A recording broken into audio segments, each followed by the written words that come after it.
예, 감사합니다. 예, 성가대 찬양도 아름답지만 또 이렇게 사중창 듣는 것도 아주 색다른 그런 감동이 있네요. 감사합니다. 자, 우리 옆에 사람, 앞뒤 사람 함께 인사 나누시죠. 사랑합니다. 축복합니다. 네. 다시 한번 인사하시죠. 올해도 복 많이 받으세요. 인사하시죠. 네.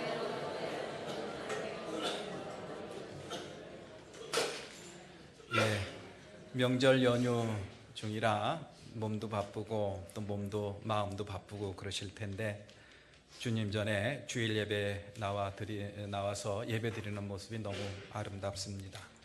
이 한 시간 주님의 전을 찾은 우리 사랑하는 성도 여러분들 모두에게 주님의 크신 은혜가 넘쳐나기를 주님의 이름으로 축복합니다. 지난 1년 동안 2019년 동안 제가 사도행전을 쭉 강해를 했습니다.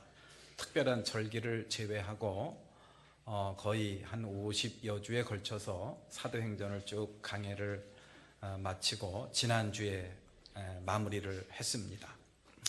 사도행전의 내용은 대충 그런 거죠.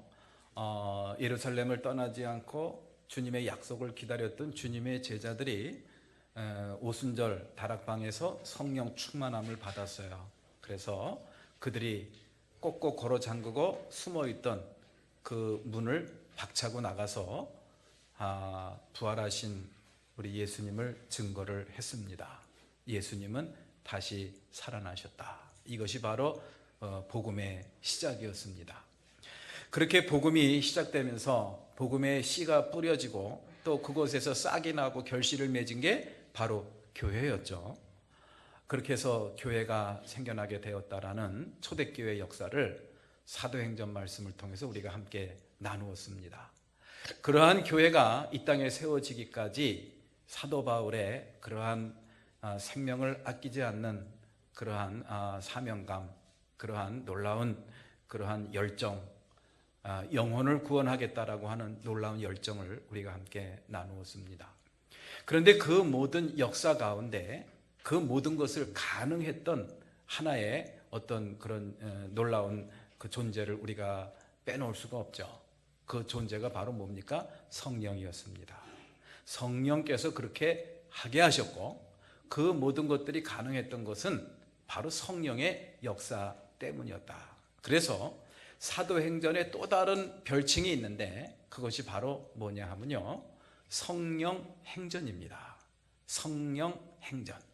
성령께서 역사하심으로 말미암아 이 땅에 복음이 전파되었고 또 그리스도의 교회가 생겨나게 되었다. 예, 교회의 역사, 사도의 행적을 통해서 교회의 역사를 기록한 사도행전이기도 하지만은 그 모든 것들을 가능하게 했던 성령의 살아계신 그런 역사를 기록한 것이 바로 사도행전이라는 점에서 사도행전을 우리는 성령행전이라고 이렇게 이름을 붙이기도 하죠. 그러한 성령행전은 끝나지 않았습니다. 다시 말해서 그 성령행전은 오늘도 계속 기록되고 있다라는 그런 이야기예요. 이것이 바로 사도행전이 우리에게 주는 가장 큰 교훈이 아닌가라는 그런 생각을 해보게 됩니다. 50년 전에 메탄동 이 지역에 이 자리에 우리 매원교회가 복음의 씨앗이 뿌려지고 매원교회가 세워진 것도 사도행전의 연장선상에 있는 그러한 성령의 역사라고 우리가 볼 수가 있는 거예요. 사도행전은 따라서 28장으로 끝난 것이 아니라 오늘도 계속 기록되고 있는, 끝나지 않는, 지금도 계속 진행 중인 그러한 사도행전의 역사가 오늘날 교회의 역사가 아닌가라는 그런 생각을 다시 한번 해보게 됩니다. 그러한 사도행전의 역사를 기록해 나가고 있는 사람들이 바로 저와 여러분들이죠. 그러한 성령의 역사를 우리가 체험하면서 사도행전을 계속해서 기록해 나가는 우리 교회, 또 저와 여러분들 모두가 되시기를 주님의 이름으로 기원을 드립니다. 우리 매원교회 50주년 역사 자료집이 작년에 나왔지 않습니까? 그것도 어떻게 보면은 이 사도행전에 계속 덧붙여져야 될 그러한 내용이 아닌가라는 그런 생각을 해보게 돼요. 사람의 힘으로 된 것이 아니라, 인위적으로 된 것이 아니라 성령의 도우심과 역사 가운데 이루어진 교회의 역사, 이것이 바로 사도행전이죠.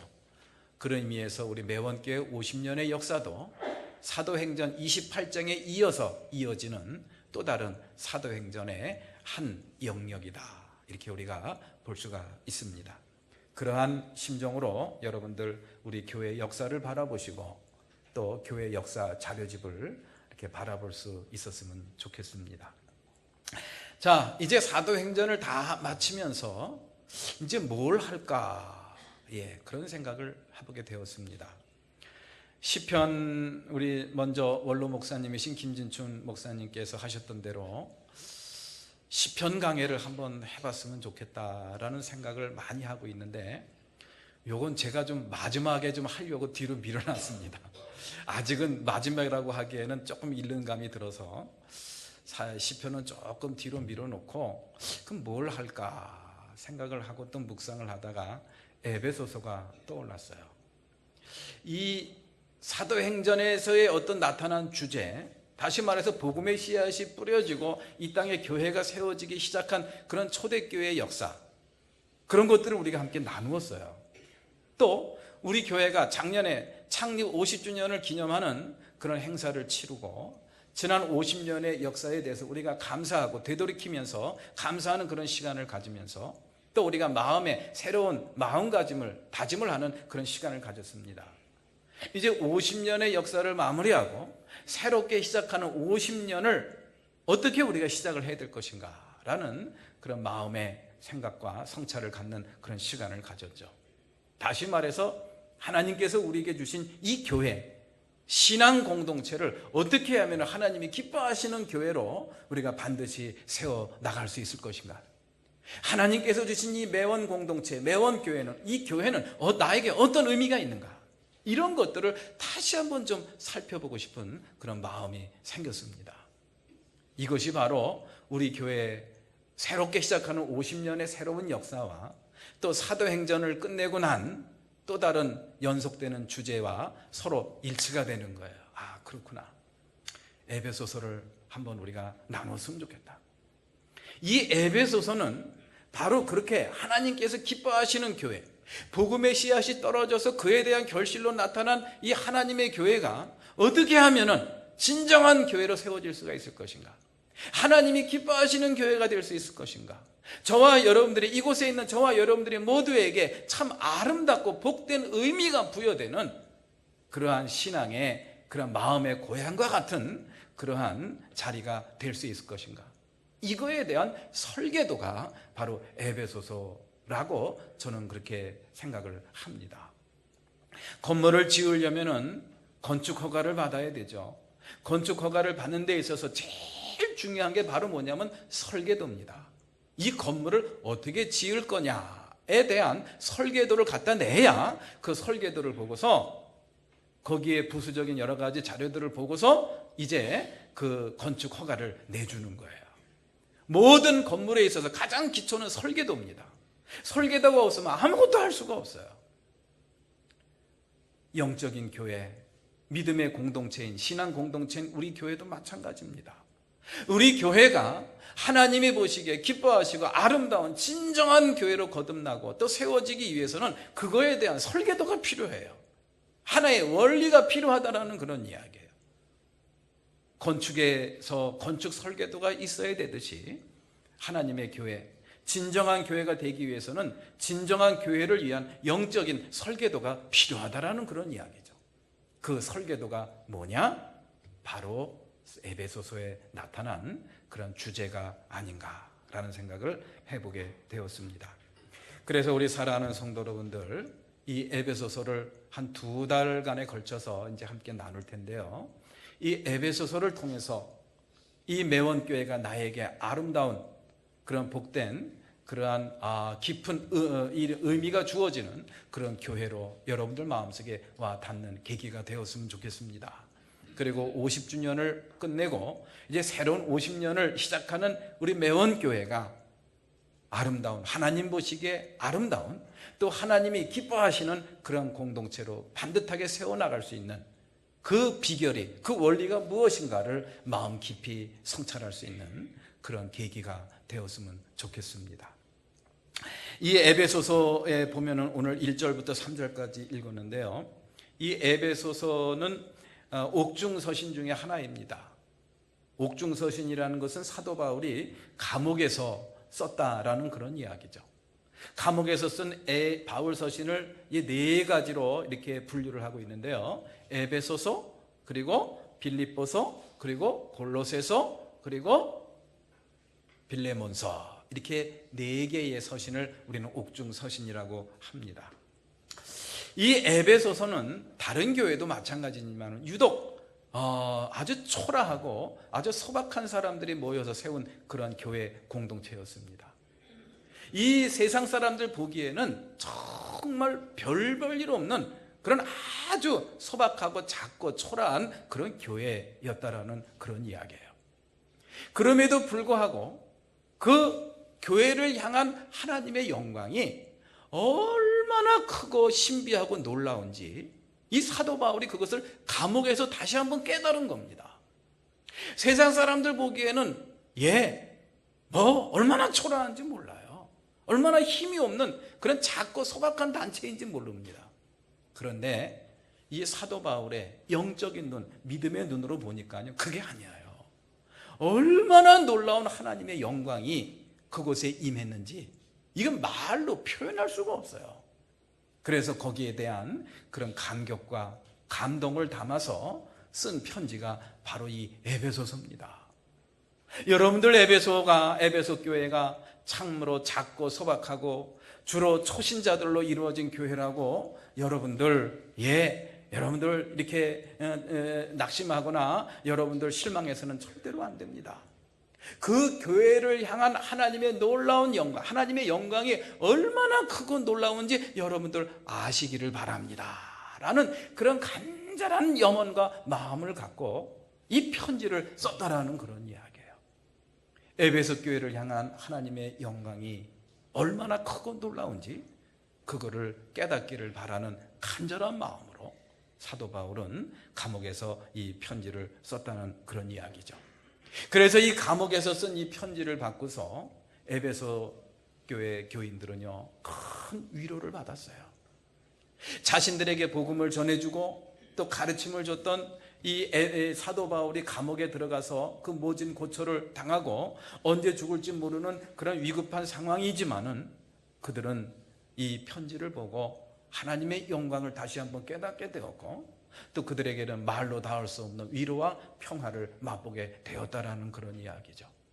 그래서 이 사도 바울은 에베소서 3장 13절 말씀에서 이렇게 에베소 교인들에게 이렇게 다시 한번 이야기를 하고 있습니다. 다 같이 한번 읽어볼까요? 시작. 환난을 보고서 여러분이 낙심하는 일이 없기를 바랍니다. 내가 당하는 환난은 여러분에게는 영광이 됩니다. 아멘. 사도 바울이 감옥에 갇혀 있다라는 것, 그것 때문에 여러분들 낙심하지 말라는 그런 이야기예요. 내가 당하는 환난은 곧 여러분들에게 무엇이 된다고요? 영광이 된다라는 그런 이야기예요. 내가 환난을 당하고 감옥에 갇혀서 고초를 당하는 이 모든 것 속에는 하나님의 영광을 증거하고 또 그것을 여러분들한테 선포하게 하시려는 하나님의 크신 뜻이 담겨 있음을 여러분들은 분명히 알게 될 것이라는 그런 이야기죠. 감옥에 있으면서도 전혀 좌절하거나 절망하지 않고 오히려 에베소 교인들에게 힘을 주고 격려하고 또 그들을 다독이는 이 사도 바울의 마음을 이 에베소서 3장 13절 말씀을 통해서 우리가 찾아볼 수가 있습니다. 이 감옥 속에서 사도 바울이 바라보고 또 체험했던 에베소 교회를 향한 하나님의 영광, 그것은 무엇인가? 하나님께서 세워주신 하나님의 교회에, 에베소 교회에 임한 하나님의 영광은 과연 무엇인가? 그것이 바로 2절 말씀에 이렇게 기록이 되어 있죠. 우리 아버지 하나님과 주 예수 그리스도께서 내려주시는 은혜와 평화가 여러분에게 있기를 빕니다. 그렇습니다. 한번 따라서 해보시죠. 은혜와 평화. 그렇습니다. 은혜와 평화. 에베소 교회에 임한 하나님의 놀라운 영광, 크고 놀라운 영광, 그것이 바로 뭐냐? 은혜와 평화였다라는 그런 이야기예요. 이 말씀은 형식적인 멘트나 또 인사말 수준으로 여러분들 바라보시면 안 됩니다. 물론 그렇게 바라볼 수도 있죠. 이렇게 서신을 하면서 좋은 말로 이제 형식적인 그런 수사로 이렇게 시작할 수도 있습니다만은, 그러나 저는 그렇게 바라보지 않습니다. 에베소 교인들에게 마음을 담고 진심을 담은 그런 사도 바울의 그런 진심 어린 그러한 이 표현이 바로 이 표현 속에 다 담겨 있는 것이 아닌가. 다시 말해서 에베소 교인들에게 정말 필요한 것이 무엇인가, 또 에베소 교회를 향한 하나님의 영광이 여러분들에게 무엇으로 나타났는가를 바로 이 한 구절에서 잘 보여주고 있다라고 생각을 해요. 은혜와 평화입니다. 은혜와 평화가 바로 이 하나님의 교회에 임한 하나님의 영광인 줄로 믿으시기를 바랍니다. 은혜와 평화, 이것이 바로 교회에 임한 하나님의 영광이에요. 그 영광을 누리는 사람들이 바로 누구냐? 에베소 교인들입니다. 바로 이 자리에 앉아서 예배를 드리고 있는 저와 여러분들이 누리고 있는 하나님의 영광이에요. 은혜와 평화. 여러분들 은혜와 평화를 지금 체험하고 또 누리고 계십니까? 그건 못 누리면은 뭔가 문제가 있는 거예요. 이것이 하나님께서 당신이 세우신 이 교회에 주신 하나님의 영광이에요. 그것이 바로 은혜와 평화라는 것을 오늘 사도 바울은 저희들한테 가르쳐 주고 있습니다. 자, 이 말씀은 형식적인 멘트나 인사말이 아닙니다. 예수 그리스도를 나의 구세주로 영접하고 나의 주님으로 모시고 사는 모든 사람들에게 임하는 하나님의 영광이 바로 이 은혜와 평화라는 그런 이야기예요. 그런데 다시 한번 생각을 해보자고요. 나는 교회에 이렇게 다니고 있고 예배는 드리지만은 진정 내가 은혜와 평화를 누리는 삶을 살아가고 있는가? 사도 바울처럼 감옥에 있는 그런 상황 속에서도 정말 사방에서 나를 옥죄어 오는 그런 암울한 상황 속에서도 전혀 동요하지 않고 하나님이 주신 그러한 은혜와 평화를 누리는 삶을 살고 있는가? 이것을 갖다가 저희들한테 묻고 있는 말씀이 오늘 본문 말씀의 내용이 아닌가라는 그런 생각을 해보게 돼요. 우리 사랑하는 성도 여러분들, 하나님께서 당신이 세우신 교회에 주신 하나님의 영광, 하나님의 은혜와 평화를 누리시는 우리 모든 성도가 되시기를 주님의 이름으로 축복합니다. 누리셔야 돼요. 그게 바로 교회에 나타난 하나님의 영광이기 때문입니다. 그것을 누리지 못하면 내 신앙 속에 뭔가 왜곡되어 있는 거예요. 뭐가 잘못되어 있다라는 그런 이야기예요. 그러면은 그렇게 하나님께서 우리에게 주신 그런 은혜와 평화, 그것을 갖다가 우리에게 주셨다고 했는데 그것을 누리지 못하는 그 이유는 과연 무엇인가? 은혜와 평화를 누리게 되신 마음의 불안과 두려움과 초조와 근심과 걱정, 염려, 이런 것으로 고통당하는 사람들이 그리스도인들 가운데 얼마나 많은지 알 수가 없어요. 그것은 왜 그러냐는 그런 이야기예요. 분명히 하나님께서 당신의 교회 위에 주신 하나님의 영광, 또 당신을 믿고 신앙으로 믿음으로 살아가는 사람들에게 은혜와 평화로운 삶을 우리에게 주신다고 했는데 그렇지 못한 이유가 뭐냐는 그런 이야기예요. 그것을 오늘 본문 말씀에서 우리가 찾아볼 수가 있습니다. 먼저 1절 말씀에 보면은 그리스도 예수를 믿는 성도들에게 라는 이런 말씀이 있어요. 다시 말해서 그리스도 예수를 믿지 않는 사람들에게는 하나님이 주시는 은혜와 평화, 그리고 하나님의 영광을 누릴 수가 없다라는 것을 전제하고 있는 것이죠. 그리스도 예수를 믿는 성도들이어야 됩니다.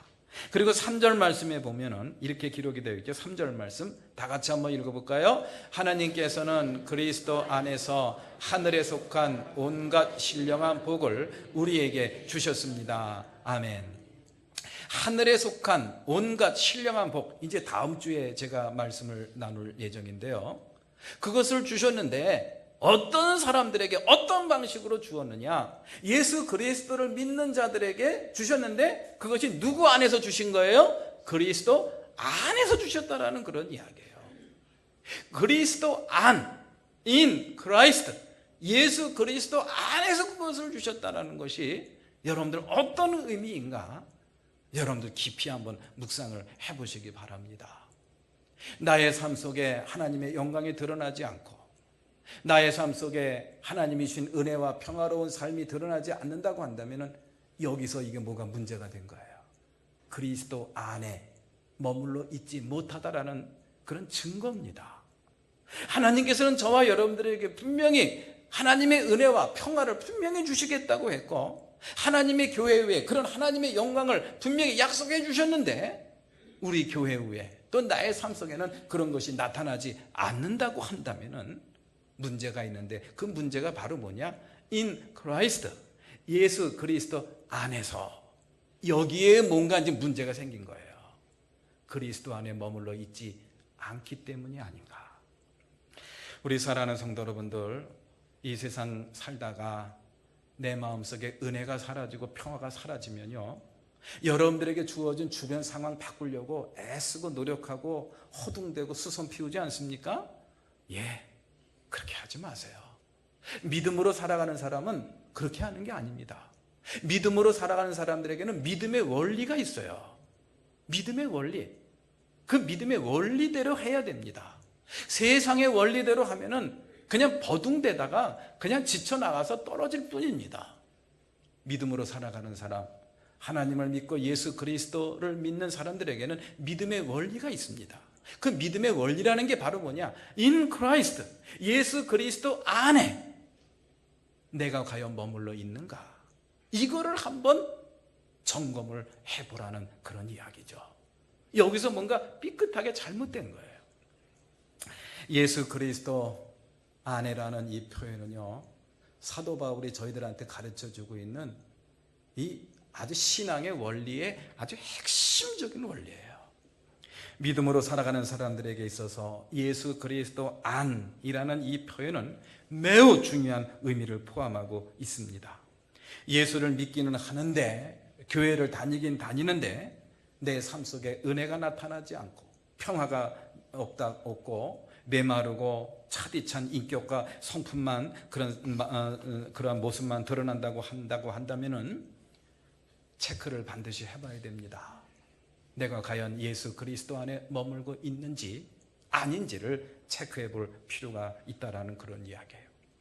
그래서 이 사도 바울이 기록한 서신 안에는 그리스도 안에서 또 믿음 안에서라는 표현이 무려 몇 번이나 등장하고 있느냐? 164번이나 등장하고 있어요. 매 구절마다 한 구절 건너뛰어가지고 계속해서 주 안에서 그리스도 안에서 믿음 안에서 이러한 표현을 반복하는 것을 볼 수가 있습니다.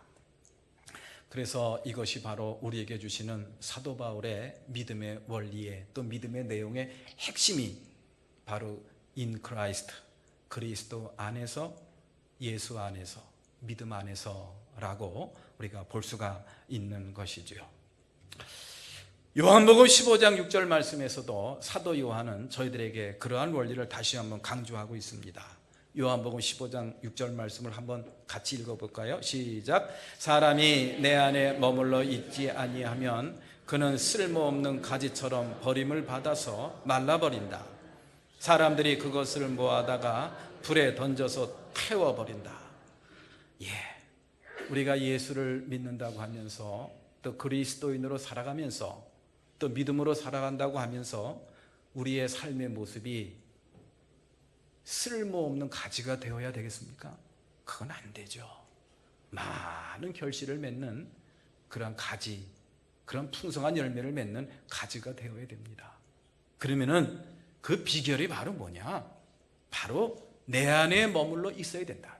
예수 그리스도 안에 머물러 있어야 된다.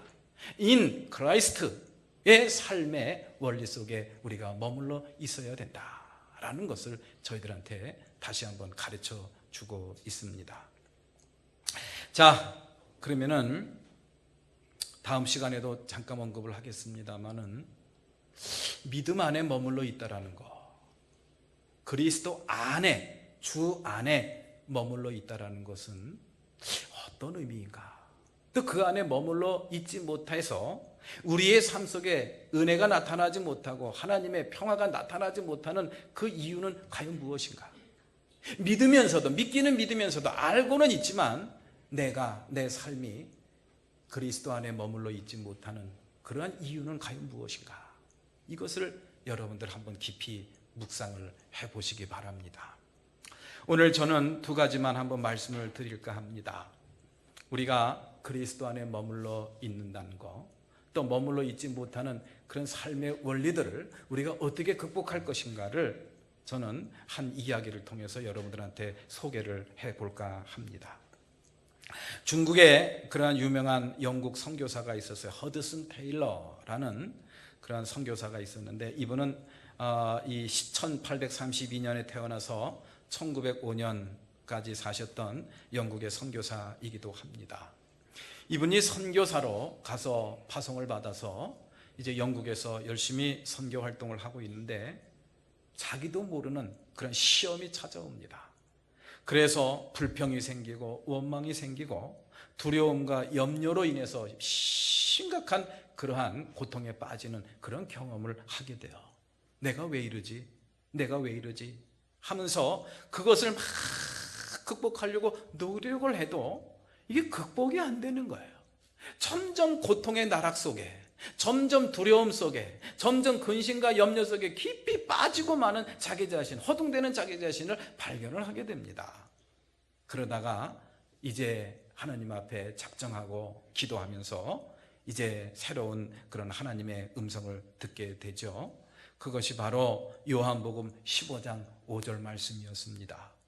요한복음 15장 5절 말씀 우리가 다 같이 한번 읽을 거예요. 시작. 나는 포도나무여 너희는 가지이다. 사람이 내 안에 머물러 있고 내가 그 안에 머물러 있으면 그는 많은 열매를 맺는다. 너희가 나를 떠나서는 아무것도 할 수 없다. 아멘. 이거였구나.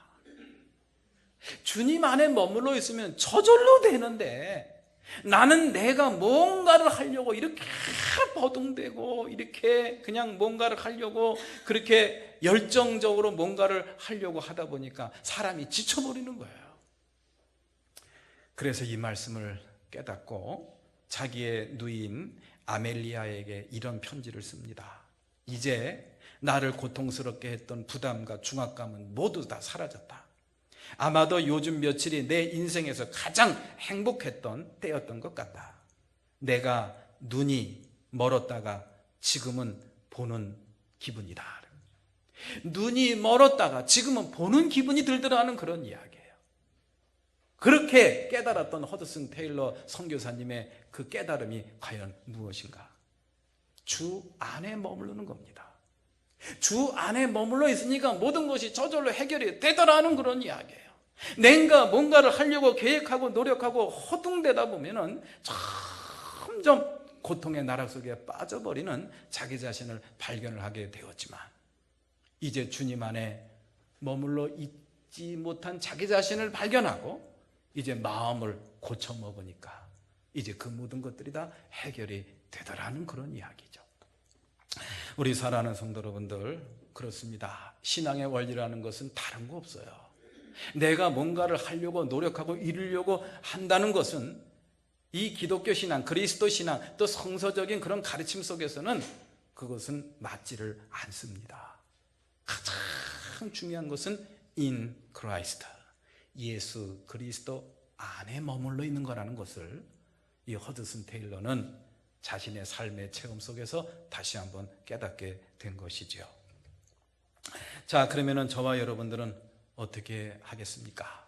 그리스도 안에 머물러 있는 그 비결을 우리가 어떻게 우리의 삶 속에서 적용시켜 나갈 것인가를 여러분들 깊이 한번 생각을 해봤으면 좋겠어요. 어느 왕이 신하들을 불러놓고 이러한 명령을 내렸다고 합니다.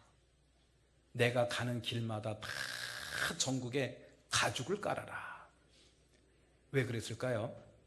땅을 밟기 싫은 거예요. 맨 땅을 밟기 싫은 거예요. 그랬더니 이 신하들이 아주 곤혹스러워합니다. 왕이 다니는 곳곳마다 어딜 갈지 어떻게 합니까? 그걸 어떻게 다 가죽으로 깝니까? 곤혹스러워하고 있는데 못한다고 할 수도 없고 아주 곤혹스러워하는데 어떤 지혜로운 신하가 신발을 딱 만들어 갖고 왔어요. 보니까는 가죽신이에요. 그게 웬 거냐? 임금님, 황공하옵니다. 이 가죽신을 드리겠습니다. 이 가죽신을 신고 다니시면은 임금님은 전국 어디를 가든지 땅을 밟지 않고 가죽을 밟고 다닐 수가 있습니다. 맨 땅을 밟지 않고 가죽을 밟으면서 다니실 수가 있습니다. 제 표현이 조금 서투른 것 같은데요. 무슨 의미인지는 아시겠죠? 그죠? 시각과 관점을 좀 바꿔보라는 그런 이야기예요. 이 세상 천지에 있는 모든 길마다 어떻게 다 가죽을 깝니까? 그럴 수는 없다라는 그런 이야기. 그러니 임금님께서 가죽신을 신고 다니라는 그런 이야기예요. 가죽신을 신으면 가죽을 밟을 수가 있잖아요. 맨 땅을 밟지만 자기는 가죽을 밟으며 갈 수 있다라는 그런 이야기예요. 우리도 한번 그렇게 관점을 한번 바꿔봤으면 좋겠어요. 주 안에 머물러 있기 위해서 여러분들 삶 속에 주님을 불러들이지 마세요. 여러분들 불러들이지 마시고, 그리고 여러분들이 주님 집으로 들어가시는 그런 관점의 변화를 한번 가져보시기를 바랍니다. 온 방방곡곡에다가 가죽을 깔라는 그런 임금님의 명령에 관점을 바꾸고 시간을 바꿔가지고 임금님 발에다가 신을 신겨드린 것처럼 우리가 우리 집에 예수님을 초대하려고 하지 마세요.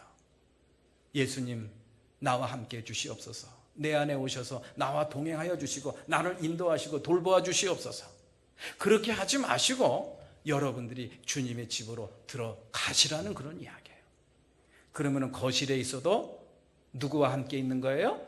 주님과 함께 있는 거예요. 왜? 거기가 주님의 집이니까. 잠을 자도 누구와 함께 있는 겁니까? 주님과 함께 자는 거예요. 밥을 먹어도 누구와 함께 먹는 거예요? 주님과 함께 먹는 거예요. 그렇습니다. 이 세상 천지 우주 만물 어디에 계시든 어디든지 다 충만하시고 편재하시는 분이 바로 우리 주님이십니다. 내가 주님의 집에 머물러 있다라는 이런 관점의 변화 속에서 우리는 내 삶 속에 주님이 나의 왕이 되시고 주인이 되는 새로운 역사를 체험하게 될 줄로 믿습니다. 그러한 믿음을 갖는 순간 우리의 삶 속에는 그동안 경험해보지 못했던 놀라운 은혜와 평화가 저와 여러분들에게 함께해 주실 줄로 믿습니다. 그리고 이러한 이 평화는요, 이러한 은혜는 우리가 만드는 것이 아니에요. 내가 달라고 해서 우리에게 주어지는 것이 아니라는 그런 이야기예요. 내가 노력하고 40일 금식기도 하고 성경 암송을 해서 얻어지는 것이 아니라는 그런 이야기예요. 예수 그리스도를 통해서 이미 저와 여러분들에게 이미 주어진 줄로 믿으시기 바랍니다. 저와 여러분들에게 예수 그리스도를 하나님의 아들로 시인하고 예수 그리스도를 나의 구주로 영접한 사람들에게는 모두에게 다 하나님의 영광을 허락해 주셨고 또 하나님의 은혜와 평화를 이미 허락해 주신 줄로 믿으시기 바랍니다. 어디 가서 얻으려고, 어디 가서 어느 기도원에 가서 기도해서 이렇게 얻으려고 하지 마세요. 이미 주셨습니다. 이미 내 안에 임했습니다. 머리끝부터 발끝까지 충만하게 채워주셨습니다. 그것을 믿고 바라보십시오. 그리고 그것을 지금 이 순간 이 자리에서 누리시는 우리 모든 성도가 되시기를 주님의 이름으로 축복합니다. 사도 바울이 누렸던 하나님의 영광, 사도 바울이 체험했던 하나님의 은혜와 평화가 바로 그거예요. 그렇기 때문에 사도 바울은 감옥에 있었지만은 오히려 교인들을 향해서 나를 통해서 내가 당하는 환난 때문에 여러분들 낙심하지 마십시오.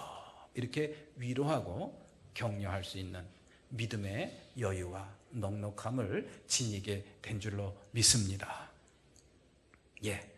이미 주신 하나님의 영광, 이미 저와 여러분들 삶 속에 충만하게 부어주신 그런 하나님의 은혜와 평화를 올 한 해도 주 안에서 예수 그리스도 안에서 in Christ 안에서 여러분들 누리시기를 주님의 이름으로 축복합니다. 우리 다 같이 일어나서 430장 찬송